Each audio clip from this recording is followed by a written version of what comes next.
Each of us has our own unique background and story of how we became a part of Chiefs Kingdom. Our reach is far and wide with fans all over the world cheering on our Kansas City Chiefs. Everyone donning the red and gold has figuratively signed that mutual agreement and come together for one common purpose. For 76,000 of us at a time, to descend upon Arrowhead, man our stations, let out our loudest battle cry to the tune of 142.2 decibels, and make that stadium rock until our opponents beg for mercy. We are unrelenting in our pride for this city, these players, and this team. This is the show for the Allies, Arrowhead Allies.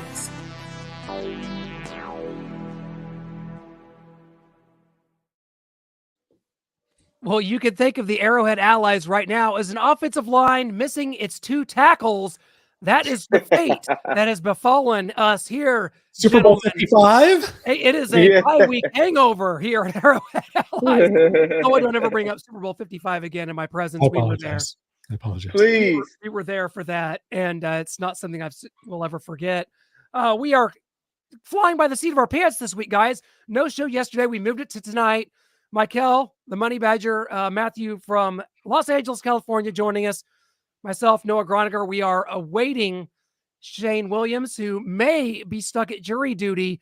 So somebody, if you know Shane, go down to like the Kansas City, Missouri courthouse and try to get them out of there. We're trying to make it happen. We're also awaiting our potential guest this week, Donnell Bennett, former Chiefs running back, drafted in 1994. We're going to try to get his take too. So we're trying to piece this together, as it were, guys. We'll make it happen. Shane's going to get out there. I have trust in him, and Donnell will be here shortly. I've been texting with him, had some family dinner on his way home. I just know it. I know they're going to come through.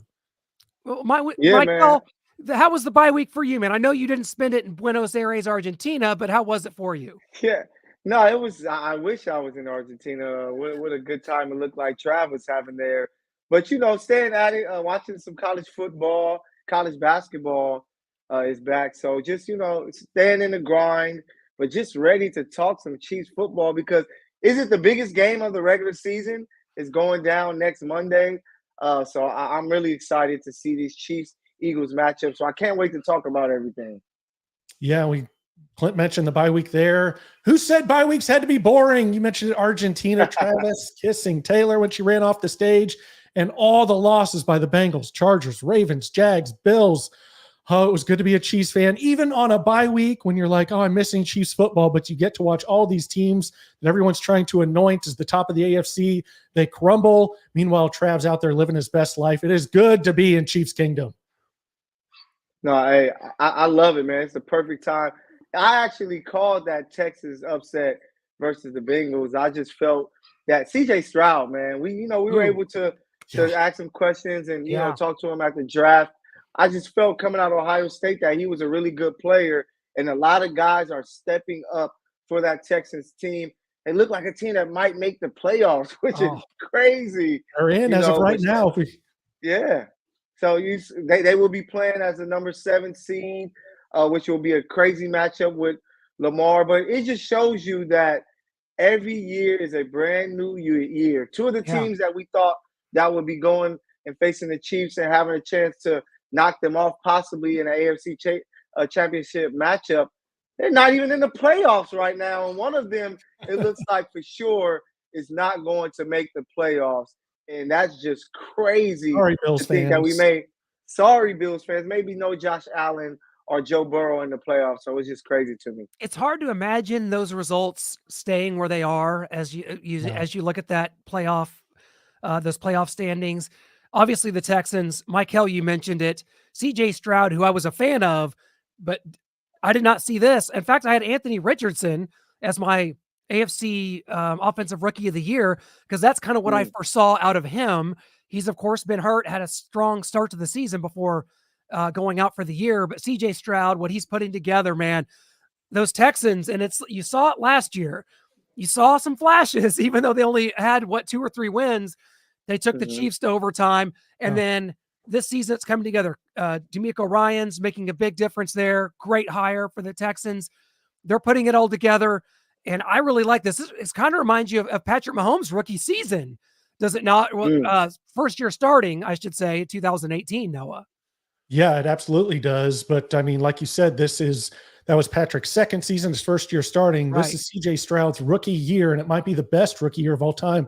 I went back and I was like, oh, Dan Marino, but he only started like 11 games. So you can't really put that into context over a full season. And you've got your Andrew Lucks and your RG3s, and on pace right now, it looks like CJ Stroud is on pace to have the best rookie season in NFL history. So the things that he's doing, beating the Bengals there, which was impressive. I know they were without T. Higgins and Sam Hubbard, but still what he was able to do. Joe Burrow went down there, marched his team down the field, but CJ Stroud had answer after answer for them. So that was impressive. But the Bills, I got to go back to this.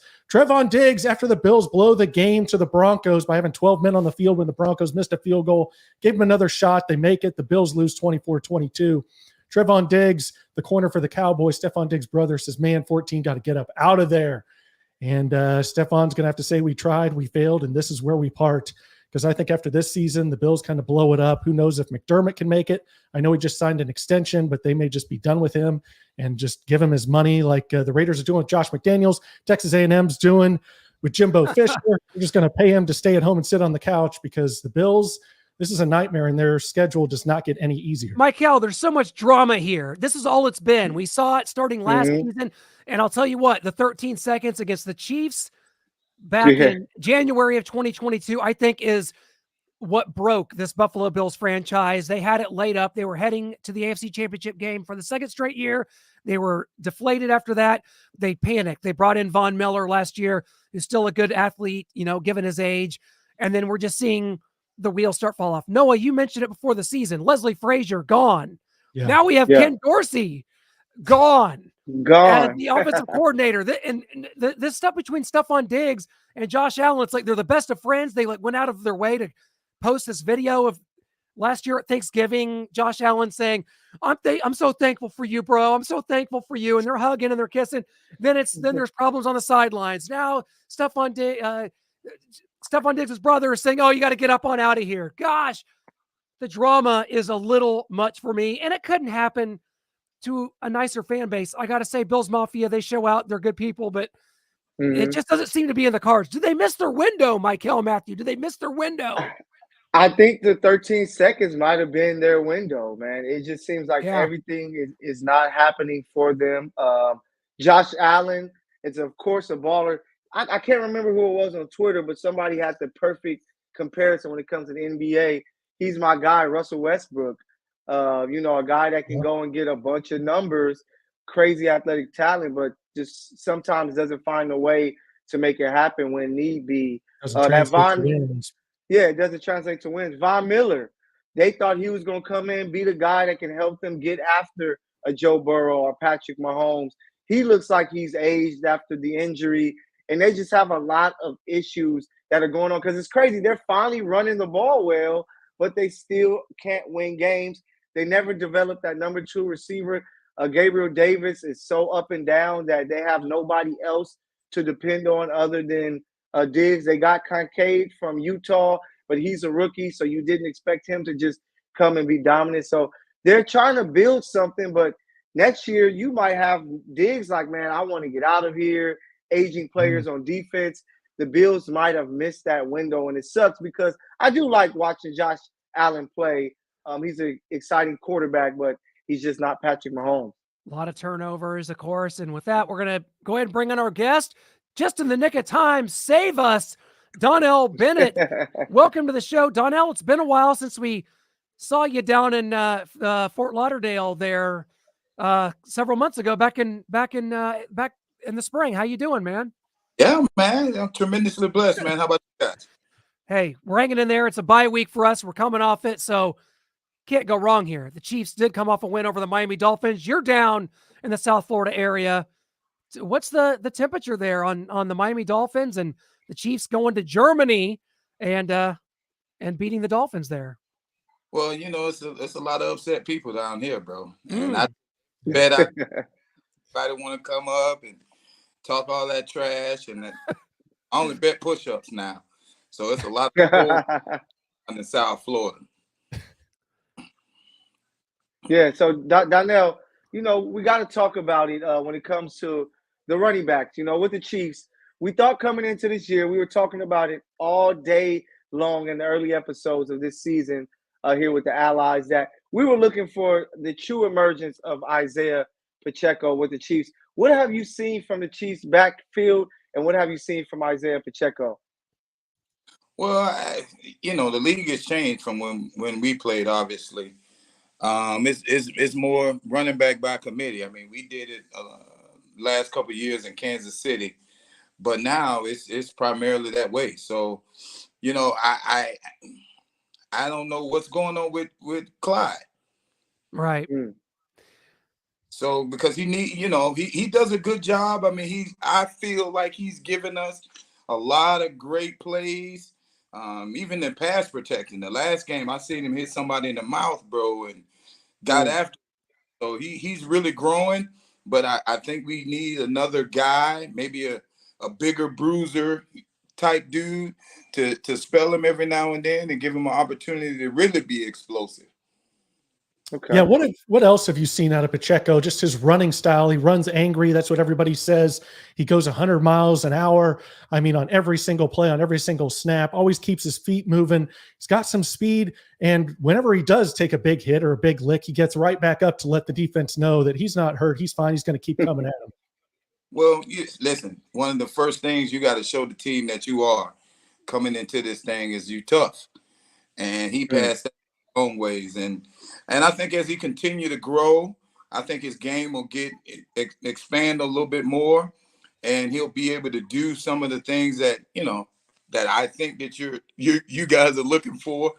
But I think he's a great addition to what we do, and he gives us an opportunity to change the pace. And you got to respect the run at all times when he's in there. Well, Donnell, I know you get back to Kansas City pretty often. Last season, your former running mate, Kimball Anders, went into the Chiefs Ring of Honor. I think you were back here for that.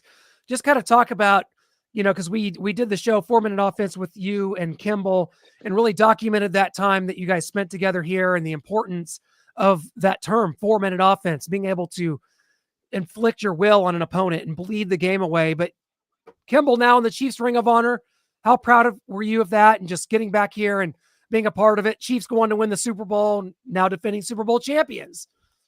It's always good, man. The Chiefs are a first-class organization. And like you say, every time I get an opportunity, it don't take much to get me back there. Kimball was a mentor of mine. He really showed me the ropes. So, seeing him go up in the Ring of Honor was really, really special for our group, because myself and T. Rich and Marcus, we were a part of that. And it was just good to see a culmination of all the hard work that we've all done, the competitiveness between the group, all that stuff really show itself later in the future, and to be recognized for that is really something special. And Donnell, just looking at, the Chiefs and, the years that you played here with the Chiefs from 94 to 2000, just the growth of this team. Like I always say, the Chiefs are now the Lakers of the NFL. So what's your thoughts to see that whole entire energy shift from just one of the Midwest teams that are competitive with maybe the best home field advantage to where the Chiefs are the premier team in the NFL, getting the big primetime games like we're going to see Monday night versus the Eagles? Well, listen, man, I think we was pretty special too when I was there, man. We had money, we had Marcus, we had Derek, man. We had a lot of big names on the team. Neil, and we had some older guys that always came in and played for us. Leslie O'Neal, and all those dudes, man, came from the West Coast. And really, it's like I said, man, it's a special organization. They do a tremendous job of taking care of the fellas. And it's just a great place to be, a great place to play. And now, with the Super Bowl wins and things the way they are now, it's just even more magnified than it was before. I mean, we were good. I think we went 13-3 twice. But we couldn't get it done at the end. And now to solidify the greatness by winning those chips, man, it just goes to show you how well the organization is structured from top to bottom. Absolutely. And just, I think a lot of Chiefs fans are struggling, me being one of them, with seeing Patrick Mahomes come in here, his first year starting in 2018, 50 touchdowns, over 5,000 yards passing. And to kind of see what this offense is, I use this word, maybe it's a little strong, deteriorating into, because the receivers really struggle. They're 32nd in second half points. I mean, they just really, really struggle, but they are seeing a strong defense, one of the top defenses in the league. And that could kind of go back to your time when you guys were playing. You guys played kind of a Marty ball, manage the game, field position, kind of grind the clock, get the possessions down, and really trust that defense to bring the game home for you guys. And that's kind of what the Chiefs are transitioning to, which is weird because you have the best quarterback and best tight end in football, yet you're kind of relying on your defense. Well, listen, it don't matter how you doing this, got to result in wins. Yeah. And the Chiefs are finding ways to win games. And that's really what the NFL is about, because the game is the game for everybody, for all the teams that are in the NFL. It's still the same 5 coverages, 4 fronts, 5 fronts, or whatever you want to call it. We're all doing the same thing. But I think what makes this team a lot different is the play of the quarterback. I mean, like you say, the receivers haven't quite got to where we're looking for them to get. You know, Pacheco is doing this thing as much as he can, but man, listen, Patty back there making plays, bro, and it's just whatever it takes. At Marty ball. You know, the same thing applies to this team. You know, they don't turn the ball over much, play great defense, and do what you got to do to convert and flip the field and find a way to win, man. And that's what this group does. And listen, just like you said, even though they're not playing the best I think they can play on the offense, I'm taking all bets every time. Well, Donnell, you know, you played in Kansas City for 7 seasons. The running back position as a whole, as I look at it, has never been more undervalued as it is right now. And we've seen a lot of, a lot of talk about this, whether it be the, getting paid, the running backs just being undervalued, just being shipped off. You talked about running back by committee. It's really unfortunate because you have no offense without a running game. You can't, that's the foundation of a football team, even if things are changing in the NFL with the way the quarterbacks throw the ball around. But just when you look around, it's kind of a sad state of affairs when you think about just how the league looks at the running back position. And will something have to be done about that with the contracts and to be able to get these guys paid so that, they're not just an Isaiah Pacheco going off a rookie deal, making $750,000. Then once his deal's up, maybe he's hurt, maybe it's over, and he never even made $1 million in a single season. Listen, I think it's our fault. It's the back's fault because I feel like we got a little complacent. When I played, I never wanted to come off the field because Kimball's a Pro Bowler. T. Rich has played 16 years. So when I was in the game, I'm not tapping my helmet to come out ever. To allow him to come in the game and get a little shine and take some of the shine away from me. And, for the backs that we have in the game now, the way the game has changed, it's a little bit more running than what we did for those guys. But, four runs in a row and you got to tap your helmet to come out. I'm not with that, bro. You got to line it up and shoot. If you get 10 in a row, like you can look to the sideline and see. But, bro, if you can get a swig of water in there somewhere, you need to go and get that 11th carry, bro, because we trying to get it done. And I get it. You don't want to hurt the team by not being your absolute best, but then you got to train hard in the offseason, bro. That's the way I feel about it. I think it's more on the backs now, settling for the rotations and being able to take 2 plays or come out on 3rd down or whatever. My group, them people, they never want to come out, bro. Yeah, and I wanted to talk to you about that, Donnell, because I've also seen Michael Irvin say that on Undisputed that he's now on FS1 with Skip Bayless. He's like, I'm not coming out on 3rd down. I'm the playmaker. You think I'm tapping my helmet on 3rd down? I'm out there to make a play. And we've had our guy, Shaggy Shane Williams, on our show talk about how he sees Travis Kelce sometimes on the sideline on third down, or Rashee Rice, who's a receiver that's been making plays. And maybe that's a coach's decision a little bit as well, as far as the packages they want to get in there and run. But is that kind of a mentality switch from your day to today where they feel like they can tap their helmet, or what do you think that is? You know what? I'm not in there. I'm not in the locker room, not in the meetings. I know what I think. I know how I feel, but I don't know, like you said, it could be the packages that are going Exactly, in. It could be, situations that they want to try gimmicks or whatever you want to call it. But I'm saying from my standpoint, I am a ultimate competitor, and I want to be in it. Patrick Mahomes ain't tapping his helmet to come out. Yeah, exactly. Yeah. If he start tapping his, then maybe I'll be, I need to come in and stay. But I plays every game, and granted, he may not be running as much as the running back and doing the physical stuff that they're doing, but that's just an old school mentality, man. And it's a new generation. It's new, like you say. Pacheco runs way more. I ain't gonna say way more, because the fullback position, when we played, we ran a lot of routes as well. But I don't know, bro. I mean, that's just my opinion. But like you said, I would need to be in there to see, why the guys are coming out. Now, if you tapping your helmet, that's telling me exactly why you want to come out, because you need a breather. And you need to suck it up, bro. Yeah, so Donnell, you mentioned the guy, we've been talking about him. Everybody's talking about him because he's dating, a superstar there in Taylor Swift.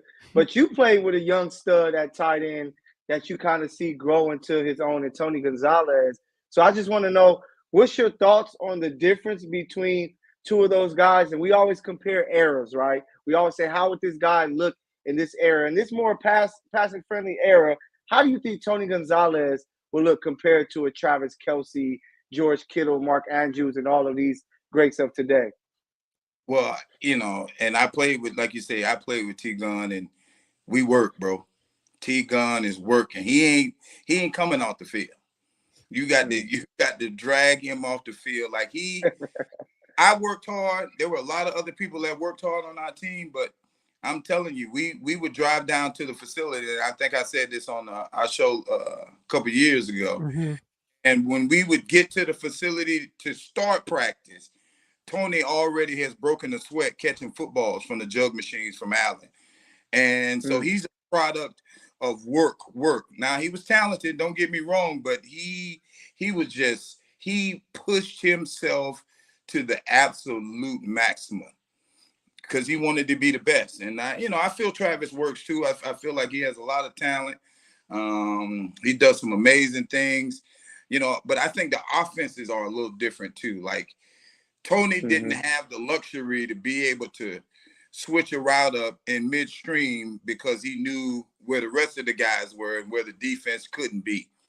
And, Kelce has that freedom. Kelce has that luxury, and that plays a huge part in this game. And like you say, in eras, you compare it. But I would like to see it. I don't know if T-Gun, I think he would have been smart enough to be savvy to sit down in windows and, move around the field and get himself open. But we were all systematic, timing, and all that good stuff. And T-Gun made it work for himself. So, and Trav, man, like, listen, and you got to respect it.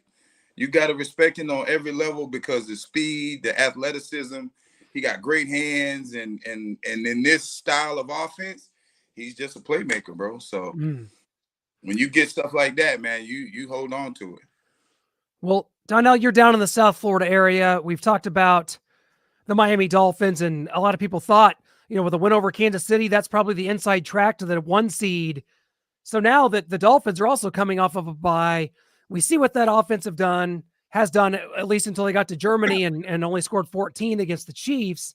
Tyreek Hill, Jalen Waddle, Tua Tagovailoa, who stayed healthy this year and really getting the ball out fast. And maybe it's in his head a little too much because we saw when Kansas City was bringing 0 blitzes, it was in his head and he was trying to get rid of the ball and he missed a snap, I think, that last play on 4th down, I think, was him taking his eye off the ball. But how do you kind of assess the Dolphins? Where are they at in all this?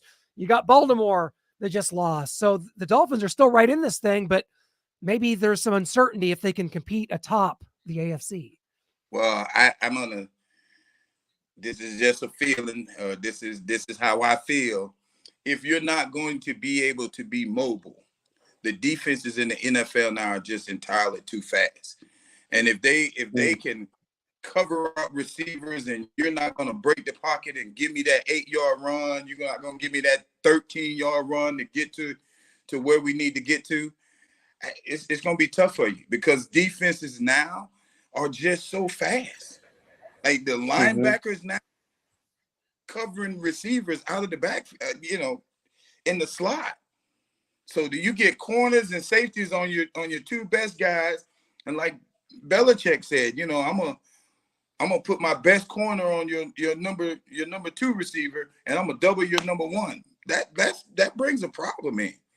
So now and this is how I feel about Tua. I think he's a great quarterback. I think he does some tremendous things. I just think the fear of the injuries and things of that sort kind of limits them of having a secondary option when things fall apart. When you bring that 0 all goal, like you may need to buy some time for a guy to realize that, hey, they brought the house, let's move over, make some room so we can throw it. Just like we talked about with Travis earlier, that's where it is because when I played, the linebackers were 250, 245, 37. The linebackers now 220, 225. Yeah. And so the game is different. And, I just think that, with the Dolphins, I mean, they got a great team. They just signed a guy that my sons played with in high school at American Heritage, Swartz. And he's another dude, 4-2 coach, blazing. So they adding in some more speed to it. And it's pretty. It looks good. It's got a lot of whistles. But like I said, at the end of the day, if it don't make dollars, it don't make sense. It's got to turn. Got to translate into. So now I see you repping. You repping for the U there. My guys probably don't even know this. That's not a rep. If you cut me, I bleed orange and green. That's true. Oh, okay. Yeah, my guys don't even know this, I don't think, but I'm a big Florida State guy. Growing up, seeing Peter Ward. Let me see that. What you got on right there? No, this not. Kansas City. Yeah, we won't let them wear Florida State gear on the show. Okay. Yeah, they won't let me do it, but yeah, just being a big Florida State guy and seeing the matchup last week that Florida State was able to win. Florida State is finally looking like they're back.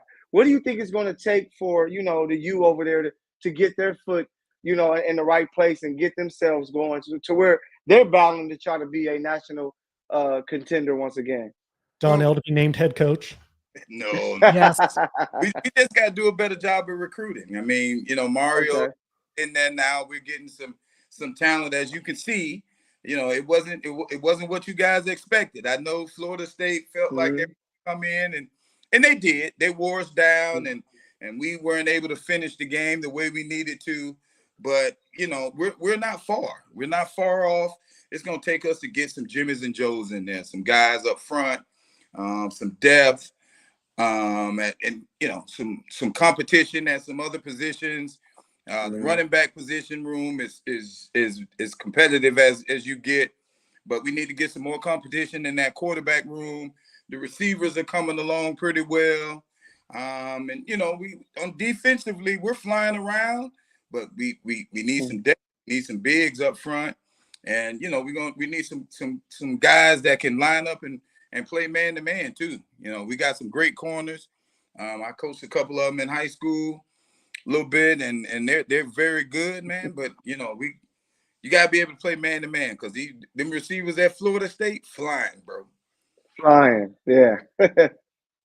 Well, next time you come up to Kansas City, could you bring Tyreek Hill with you and maybe some sort of void of contract with the Dolphins and get him back here with Kansas City? Now, I got a question for you guys. How do you think Tyreek would be welcome if he wanted to come back? Oh, I think with like open the arms. players, the locker room, I would welcome him, but I don't know. He said a lot of stuff, so there's a lot of Chiefs Kingdom that isn't thrilled with what Tyreek Hill has said about the Chiefs since he left. Man, I don't want to hear that. People love Tyreek. They love Hill. him. We love him. They understand what he's doing is what Muhammad Ali did years ago, what Floyd Mayweather did in the boxing ring. You gotta make stuff look fun because Miami isn't at the top right now. So if he's talking a lot of trash and saying a lot of things, people are talking more about the Dolphins. So I love that. So if he come back, do it ASAP because it will be great to have Tyreek Hill back in the Chiefs jersey. Yeah. Are you not entertained by Tyreek Hill? Donnell, come on. We love the guy. Yeah, listen, somebody was telling me the other day that since he left, that the Chiefs haven't had a touchdown pass of over 60 yards. Is that true? I would say yes. I would have to I believe it. look that up, I guess, but not really. This year, there's been like a 45-yarder to MVS, but the 61, I can't remember how long the one was to Justin Watson last year against the Chargers, but I think it was not quite 60. No. So that's a crazy stat that you brought up, Donnell. I think you might be right. And it just kind of goes to show you, not even a busted coverage, not even to get behind the defense falls down. Yeah. That shows you how dynamic he was. Like deep down the field, I think that was a crosser against the Bills. I think went 60. I think that was the last one. So January of 2022 in the divisional playoff game. He's electric, bro. That dude is electric. Can you name a player that you could? I mean, you played with so many greats at the U, man, that was just churning out NFL talent all over the field from the late 80s all the way into the 2000s. Like, a player that you played with at the U or that you played against that could compare to someone like a Tyreek? Yeesh. The speed, explosiveness, I don't know. Kevin Williams was on our team, and you might remember him from the Cowboys. Yeah. He was pretty as a punt returner. Shoot, I tell you, a guy that I played with in Kansas City, like Dante Hall, didn't have the top end speed, but with the ball in hand, I don't think it's too much difference. But obviously, he's not as fast as him and can't stretch the field and do different things because of the speed. But I'm just saying, ball in hand. I don't know. Dante was pretty explosive, bro. John Harrison says, Demarcus Robinson had some long touchdowns, but I don't want him back. I hope you're not comparing Tyreek Hill and Demarcus Robinson. I sure hope not. Please don't. Please don't. Donnell, as Mike Hill was talking about earlier about Travis Kelce kind of doing his own thing, breaking off his routes and what he's supposed to do, just getting a feel and having that feel with Patrick Mahomes. How do you think Marty would have handled that, seeing Travis Kelce break off a route and getting a feel for things in practice? Listen, he might have not played early on in this thing. He might have been on because listen, when I first got to training camp as a rookie, I remember when we had Joe Money, and I ran the route, and once Joe stopped looking at me, I put my head down and started walking back to the huddle, and Joe threw the football and hit me in the helmet. I told you guys that story. Yeah, I remember. Yes. And my running back coach told me that day, Jimmy Ray said, listen, if you ever not be where you're supposed to be when he's looking for you, you will be back in Pompano pumping gas. So I think if it would have got to the point to where it was, it wouldn't have been welcomed in the beginning, but as time grew and we saw that it could effectively help us win, I think Marty would have gravitated to it, but it would have been hard to get him to that point. Yeah. Because in the film that we made for Marty back in 2018 that you were a part of, and 16 other former players of his when he was going through Alzheimer's, and we kind of made a film talking about memories and well wishes for him. There was a clip in there where he's coaching at practice and saying, that is a 16-yard route. You cut that off at 15, that is a 16-yard route. Very detail-oriented. When I tell you, and you couldn't deviate from it. It was the field, everybody could have been on one side of the field. And if you went upfield and Joe Montana looked at you at that 5-yard out, come on over here. That next right on this sideline to call these plays. Donnell, do you think that your indoctrination into the league, you're drafted in 94, it's Joe Montana's last season. So you come in and you've got situations like that where the pressure's on. Your quarterback's Joe Montana versus like when Kimball came into the league, I believe it would have been Steve DeBerg at that time. And the Chiefs were just building the core of their franchise and it was around defense. And then Dave Craig came in and then Joe Montana's here. Do you feel like that just Joe being here and he's the quarterback and he's Hollywood Joe Montana? Did you think that helped you? You talked about that incident with Jimmy Ray telling you the ball hit you in the helmet. JJ Burden has told similar stories about Joe just looking in his direction. Like he didn't say a lot, but he looked at him and he's like, okay, I can never make that mistake on a route again. So do you think that set the tone for you as a rookie?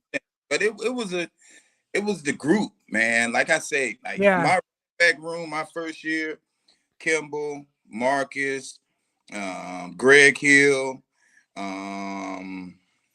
T. Rich didn't come in until after I got hurt. But like that room was like we had a fine system. So in our system, like Marcus would make up stuff at the last minute. This is fine.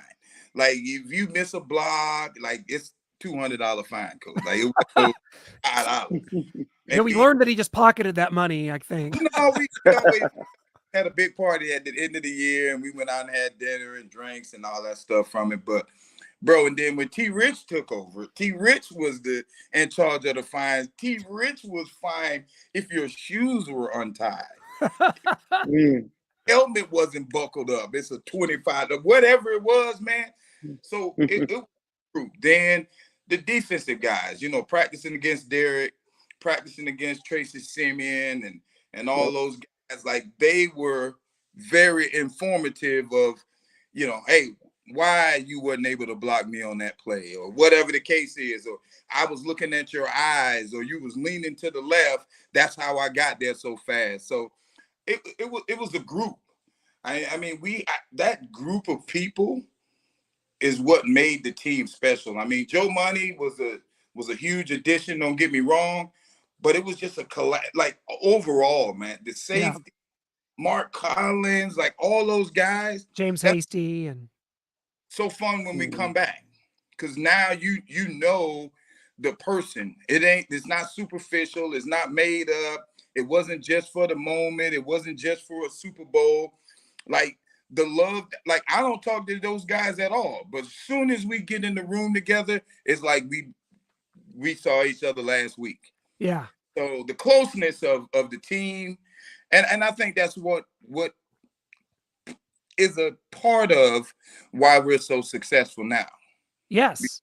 I think Mahomes and Kelsey are great friends off the field. Mm-hmm. Checo probably is in that mix too. Probably some of the receivers. The things they do together off the field would probably blow our minds because they got way more money than we did. We had it.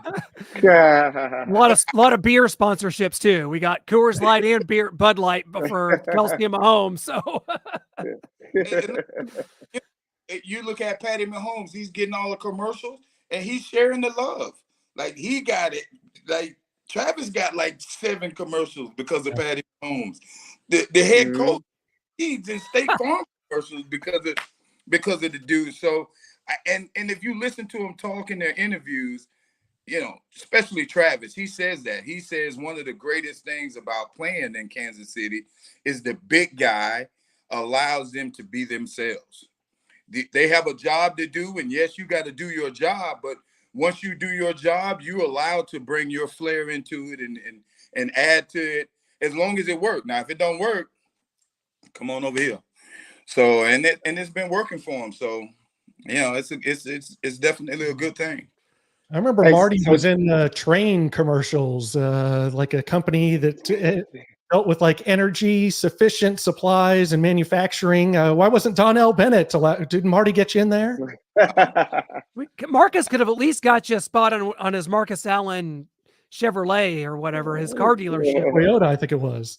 Toyota, yeah, that's it.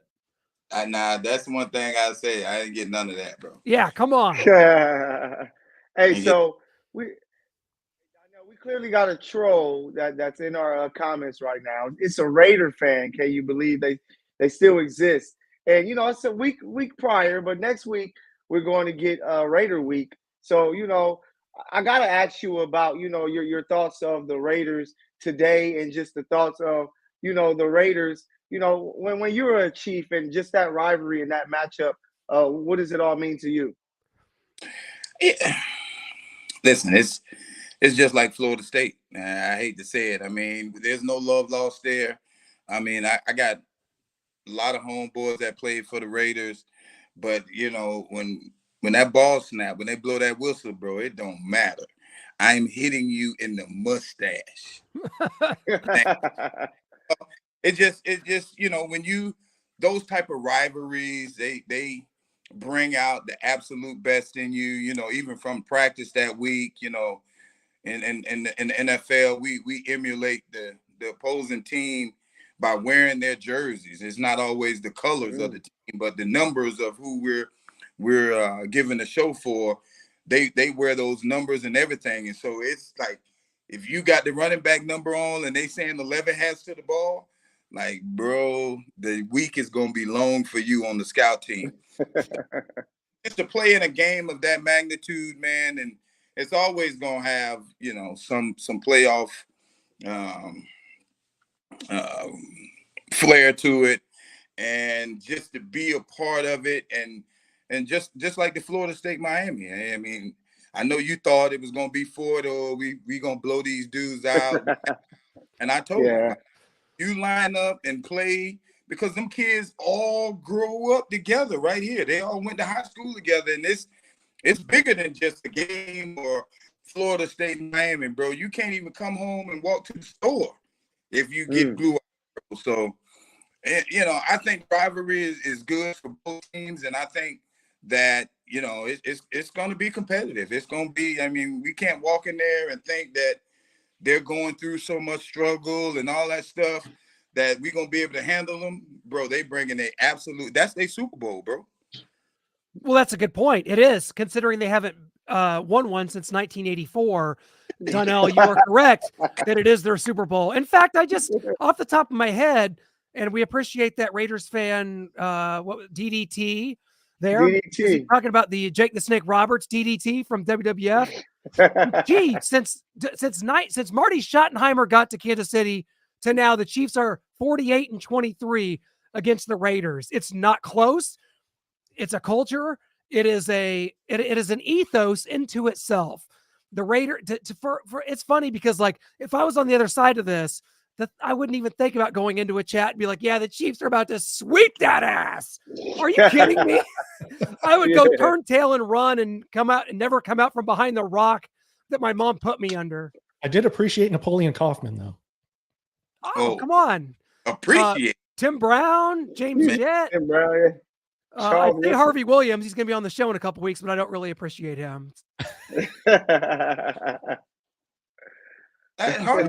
Man, hey, listen, it was competitive, bro. It was. Hey, listen, and Koff, bro, one year, I don't know when it was. This might have been 97 or something like that. In Arrowhead, coach, toting that pill. Yeah. Toting it, coach. And we had a great defense, coach. He was giving us the business. So Wheatley, Big Wheat, bro. They had some dudes, bro. Yeah, they had that 3-year run from 2000 to 2002, winning the division 3 times. Haven't done it since, but Raiders, you're always in our thoughts and prayers, especially our good friend George Atkinson, who's a frequent visitor here. Mr. Raider himself. We love George, and we hope to talk to him next week. Donnell, man. When did they go to the when they lose to, didn't they lose to the Patriots in the Super Bowl? They lost to the Bucs in 2003 in the Super Bowl. They lost to the Patriots in the Tuck Rule game in 2001, I think, is when that was. That was the AFC champion, or the divisional playoff game in the snow, the Tuck Rule. And was Rich the quarterback then? Yes. Yeah. Rich Gannon was, yeah. Last time they were good when they had Rich Gannon as quarterback. That's been a minute. Bro, I no disrespect to my man Gerbach, bro, but yeah, I was hot by that Rich Gannon. We bro. talk to Rich about it every year at the Super Bowl, Donnell. We talked to him in Phoenix, and we had him on our show, sat down with us, and he was like, hey, Elvis wasn't ready. That's the simple fact. Yeah. Rich said it himself. He goes, Elvis wasn't ready. You saw him in the Saints game at the end of the season when he tried to come back. It was raining, and that you can use that as an Didn't have the excuse, cardio. but he wasn't ready. It was bad. Yeah, and Rich is one of them quarterbacks. Rich gonna draw that thing up in the dirt on the ground.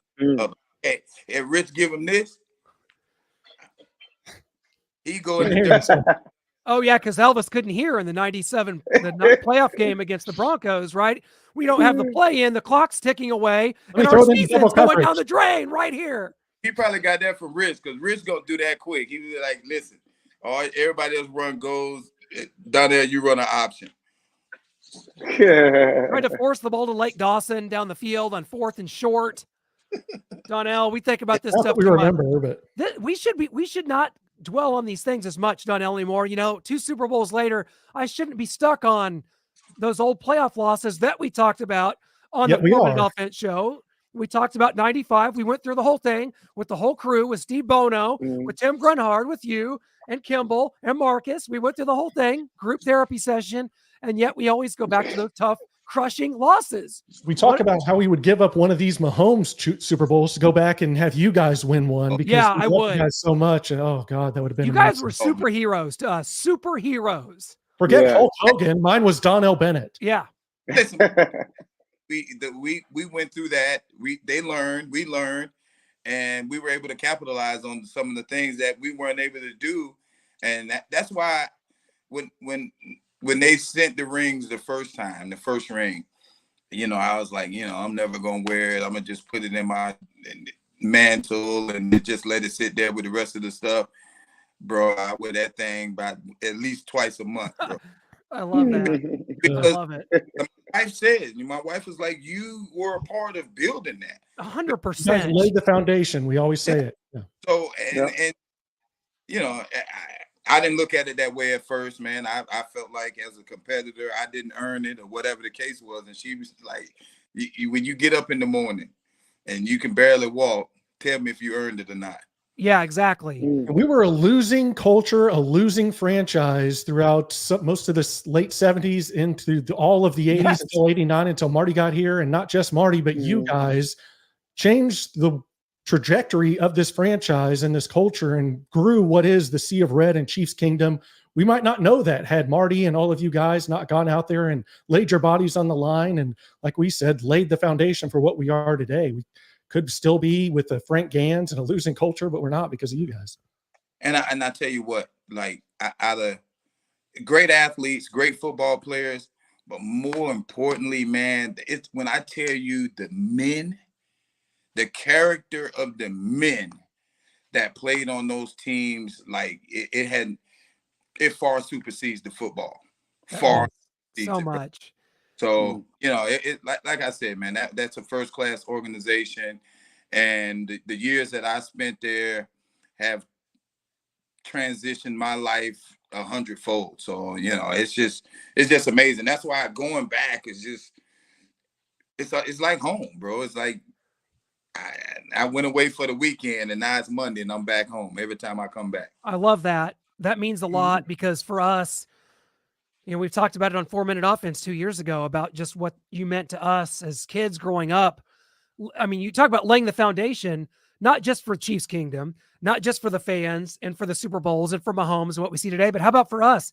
I'll tell you this, Donnell, Noah and I wouldn't be sitting here behind these microphones doing what we do for a living if not for those teams. That's what ignited my love of sports, what you guys did. So it's more far reaching than just football. It goes so far. And now we've cultivated a relationship with you and with Kimball. And we still owe you. You got to come back out with us next. You got to finish eating next time when we take you out for lunch. And you look at that, you just said, like, I didn't know anything about you guys when I played there. Noah reached out and said, hey, Donnell, boom, boom, boom. Like, I didn't know him, but the door was open.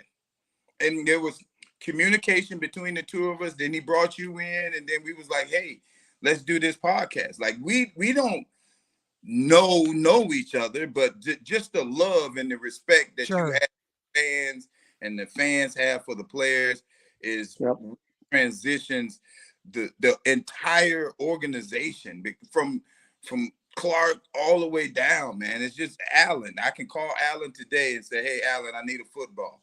He'll be like, "Give me your address." You know, like that's just amazing, bro. And it's awesome to be a part of. Well, that's tremendous, and it's been great to have you here, Donnell. I'm glad we got to catch up. Let's not make it be so long next time. And that's what I'm saying. We gotta get the show back too, bro. Absolutely, yeah. I feel like you and Kimball have made a graphic, so yeah, absolutely. We need to be in touch about that and get it going. Yeah, we will, man. Thanks so much, and just can't wait to see how the rest of the season plays out. We're going to be in touch, and we'll bring you back on, and we'll see where this thing goes. Chiefs 7-2, number 1 seed in the AFC currently, and we will see where this thing heads. Donnell Bennett, we salute you, and Michael, just look at it one time. Do it, Michael. Just do it once. I can't do it. I'm sorry. I'm very loyal. I can't do it. Donnell, you're the best, man. Thank you so much, sir. Always an honor. Have a good one. Having me, fellas. Yeah, you too. You too. That was Donnell Bennett. Michael, I learned something new every day. I had you as a dyed-in-the-wool USC Trojan. Fight on. You are a Knoll. You do this all. You do this all weekend, man. Yeah, it was meant to be. That's why. Also, an Atlanta Braves fan. No, not Atlanta Braves. I can't claim them. But it's meant to be. You know, the Seminoles, just like Donnell Bennett and those guys during that era of Chiefs football.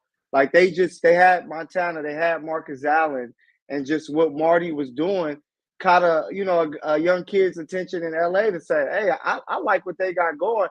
We don't really have a team here in LA, that I can root for. And I just locked in with the Chiefs because they were so competitive. And, I didn't want to be like everyone else that was a Raider fan and who liked Green Bay because of Brett Favre. So, shout out to Donnell Bennett and those guys for being so great. And it's the same thing with Florida State. Deion Sanders is one of my favorite players ever.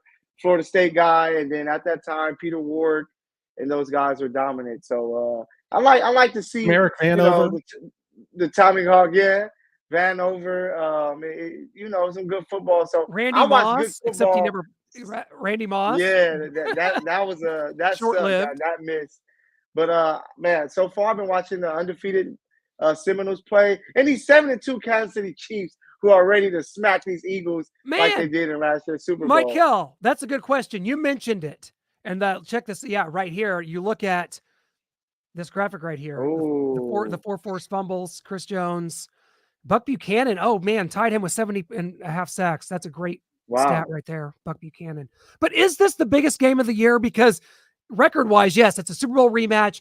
They're 8-1. These are, I think, right now the two best teams, but the AFC games always matter more. This NFC loss doesn't hurt you in tiebreakers. So to me, I think that we're still yet to see the biggest game of the year. Maybe it's the Bengals. Maybe it's the Chargers, week 18, because you have to get that win for the 1 seed. But as far as right now goes, just, man, the gravitas, Noah, surrounding this game, it is major. Kelsey, repeat. I brought up the fact that maybe Donna Kelsey needs to switch to cheering only for the Chiefs defense this year. The offense is such a crumb bomb. Yeah. Man, you see it right here. We got the rematch, 7-2, 8-1. Like you said, maybe it's not going to end up being the biggest game of the year, but the AFC is so bunched up with 7-2s, 7-3, 6-3, 5-4. They're all right there. So while it's not losing an NFC or an AFC game, so it won't really be brought up in the tiebreakers, I think the Chiefs need to stay as far as they can ahead of these teams record-wise. So 8-2 would mean a lot more than 7-3, and other teams winning being 7-4. Maybe the Ravens beat the Bengals on Thursday night. They're 8-3, and you just get more bunched up into the pack, and you have less room for error. No, the reason why I think it's so big because all bye week, you've been hearing with the Chiefs is that the receivers, but they still found a way to be one of the better teams in the AFC in the Dolphins. If they could come out here and beat the Eagles by playing some really good football, balanced football on both sides, that's going to put the fear of God into the rest of the NFL. Like, these guys are still figuring out things with their receivers, and they continue to beat everyone. I think that if the Chiefs can make this happen Monday night, it is going to put everybody on notice. Especially, we saw earlier with the graphic that we saw all of these AFC teams fall. They're going to look and be like, how are we going to beat the Kansas City Chiefs, especially if they're at Arrowhead once again? That's why I think it's such a big fan, because for the Eagles too, they're like, hey, if we can beat this team, we feel like we're clearly the best team the rest of the way. So let's prove it on Monday night. I see the Eagles to be a little susceptible. They've been such a good, consistent team. And I think that offense with Jalen Hurts, what they do, Devontae Smith, obviously AJ Brown's a stud. They've got a very balanced, a complementary football, guys. But the Eagles, they're the 18th ranked defense, scoring defense here. I think that's where it could be susceptible, because I think when like DDT's in the comments saying, the Chiefs offense, they're not going anywhere. If your biggest concern is Patrick Mahomes and this offense, DDT, I'd be so scared right now. I would never even come out of my room until after the Chiefs have beaten the Raiders twice again. The only thing about the offense is Mahomes said, like, he promises that they're going to figure it out and it's going to get fixed. And I might call him a liar, and we go with the movie Liar, because 2023 second half points per game, they are dead last. 5.9 points per game in the second half throughout this season so far. Last year, they were second at 13.3 points per game in the second half. Now, we do have a much better defense, top defense. You saw they were able to withstand the comeback by the Dolphins because of that defense. Even though their offense scored 0 points in the second half, they were able to withstand that. But this is something that they're going to have to get fixed, and hopefully Mahomes can make me crow and throw this in my face and say I'm not a liar. We did get it fixed. We did get it figured out. We are improving. So I think we're going to have to see that. Yeah, and I think that's what's so big about this game too, is that we already know what Andy Reid does after a bye week, his record and things like that. So let's see if they finally figure that out, because if we can get the offense that we saw in the first half, for the most part against the Dolphins, in the second half, it's one of the better offenses in the NFL today. And we all know that offenses are not playing as great this year because the defense, like Donnell Bennett was talking about, the speed and things like that, they're catching up. So if they can find out and figure out a way to get one of these guys to emerge. I know Andy Reid Monday, he talked about Kadarius Toney. Maybe they finally let him loose and he shows and he can be that number one guy the rest of the way. Or if Sky can finally wake up and figure out something for you, Noah, so that Andy he can, said he's bullish on Rashee Rice and Sky Moore. Peter King said Andy Reid loves him some Rice and Moore. I think he might just be saying that, try to build their confidence, but But they have to believe it somehow, because I'm pretty sure Veach would say, okay, we're going to have to try to do something because this receiver room is that terrible. So they believe something there. So if those guys can emerge and do it starting Monday night, I'm telling you, the rest of the league, guys like DDT and all those Raider fans, they're going to be scared of you. We won't hear from them until probably next season or the off season, because we know the Raiders aren't going to the playoffs. They're going to be Raiders are on top of the mountain. They beat the Giants. They beat the Jets. They're the best team in New York. They're not even better than Buffalo. So what am I talking about? The Raiders suck, and I can't wait for that game. But it starts with the Eagles, and that's where all the focus is right now. Yeah, you're right, Michael. You bring up a good point, because after this, we've talked about the schedule going into here, and this is kind of where I want to go. Coming into this season, it was the Kevin McAllister schedule. And guess what? NFL schedules don't pan out. They're not one on paper. It's not Madden 2024. Look at the rest of it. Raiders twice, 4-5 Chargers, Packers, Patriots, and you got your three toughest games, counting this Eagles one on Monday night.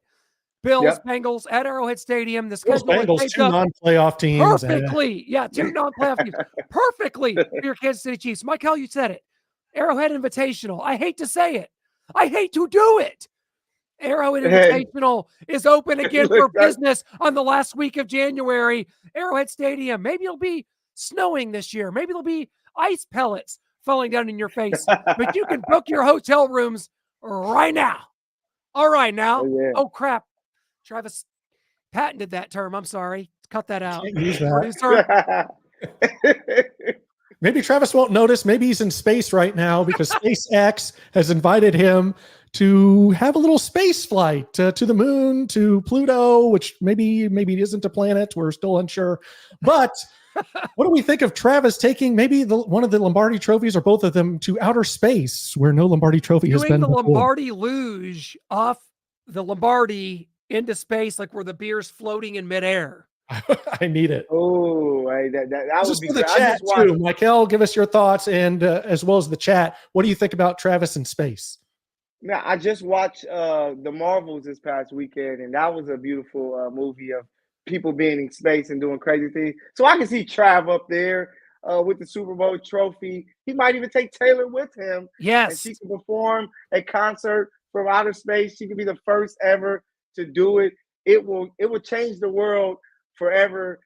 So hopefully we can see Travis with 3 Super Bowls in outer space during the off juggling 3 in space. I love it. Michael, you're a big picture thinker like we are.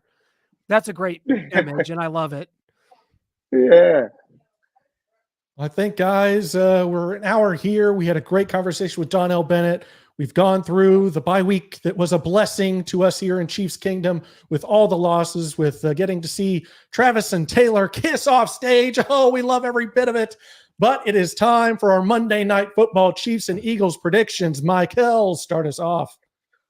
Man, I think that the Chiefs are going to be ready to go. Andy Reid is going to have his team ready. Believe me, they are hearing all of this talk. Andy Reid probably was on the phone with his receivers every day saying, I hope you're doing this because we have to be ready to go. This is a game that we can shut people up and show everybody that we are the big dogs. So I got the Chiefs 27-24. The defense is for real. Kadarius Toney, I think it's going to start to look better and get more and more snaps. He didn't have a training camp preseason. This is going to be his breakout game. This is going to be the game where we're like, this is the Kadarius Toney we were waiting for, and the Chiefs are going to find a way to win because Travis scoring a touchdown in front of his brother. He's going to give him another big fat kiss on the cheek like he did years ago after a Chiefs victory. Yeah, Michael, I wanted to pick the Eagles, heading into this. I was thinking about it. We know how balanced they are. Andy Reid 4-0 against his former team. Write that down. John Harrison, your comments are great. Post more in here. You said it. 31 points that Washington scored twice against the Eagles this season in losses. I'm going to give the Chiefs 31 points. No, I said I wouldn't do it. You said it couldn't be done. I'm giving the Chiefs 31. We saw what the Chiefs offense was able to do in Super Bowl 57. And Trent McDuffie said it himself. Trent McDuffie's comments were telling, guys. He said, our defense has a lot to prove because the offense played so well in Super Bowl 57. He felt like the defense let down, even though they had a defensive touchdown. Really should have had 2 to Nick Bolton. But it shows you, he said they wake up with chills, with goosebumps, ready to go for this. I think this Chiefs team is remaining hungry despite the Super Bowl culture that exists, and that's a dangerous thing. I got the Chiefs winning this, a close one, 31-28. Noah, are you going to do it? I hate for you to have to do it. I will hate it. And I was going to pick the Eagles, but because of DDT in here, all it takes is a Raiders fan. Like when I'm thinking maybe I might be negative, all it takes is someone from the outside to start getting on the Chiefs. And then I'm like, wait, no, I'm Chiefs Kingdom. You can't do that. I'm changing my pick. So unlike Shaggy Shane, who can't show up, love you, brothers. I got stuck in jury duty this week. Sucks. See you next Tuesday with Harvey Williams Breakdown Raiders Week. He also texts me. I don't know if he wants me to share this, but you're not here, so you can't really tell me not to. He's at the grocery store with his wife instead of being on the show after jury duty. And so since Shane can't show up, someone in Kansas City has to show up, and it is going to be the Kansas City Chiefs. I've got them 27-24. Michael stole my score there. But the Eagles are going to try for a tush push as they're trying to get into field goal range to tie the game. The Chiefs shut down the tush push to win the game on 4th and 1. They shut it down. Game over, 27-24. Chiefs. Good shout out to Shane Williams because he would be impressed with that prediction. He would like that. Hey, and for you, DDT, just know I got the Dolphins 64-14 over the Las Vegas Raiders. You got 7 here, Dolphins over Raiders. You don't think they get to 70? I mean, come on. There's a precedent here. No, I think that, they won't get to 70, but 60 points, yeah. They get Shout out close. to Antonio Pierce, Aiden O'Connell, Max Crosby and the Raiders, 2 straight wins. This is what bad teams do. You beat another couple bad teams. You get to show up on the playoff standings. Look right here. We're in it. Look at the Raiders schedule. DDT. You got the Chiefs twice. You got the Dolphins. You still got to play the Chargers again. And they're at the bottom of the In the Hunt graphic. We've done it. Take a picture of that DDT, stamp it on the old gravestone, and leave it there. Thanks for joining us. This is a fun Arrowhead Allies. Even though we were down a couple linemen, we were able to make it work. This was not Super Bowl 55 all over again. We were able to overcome. Thank you guys for joining us, Arrowhead Allies. So if I'm Trey Smith, who's Creed? We're the inside guy. Okay. That means you're Joe that means I got more money than both of you. So damn it, I'm on a rookie deal. Exactly. Anyway, we'll see you guys. We are ready for Monday night. Go Chiefs!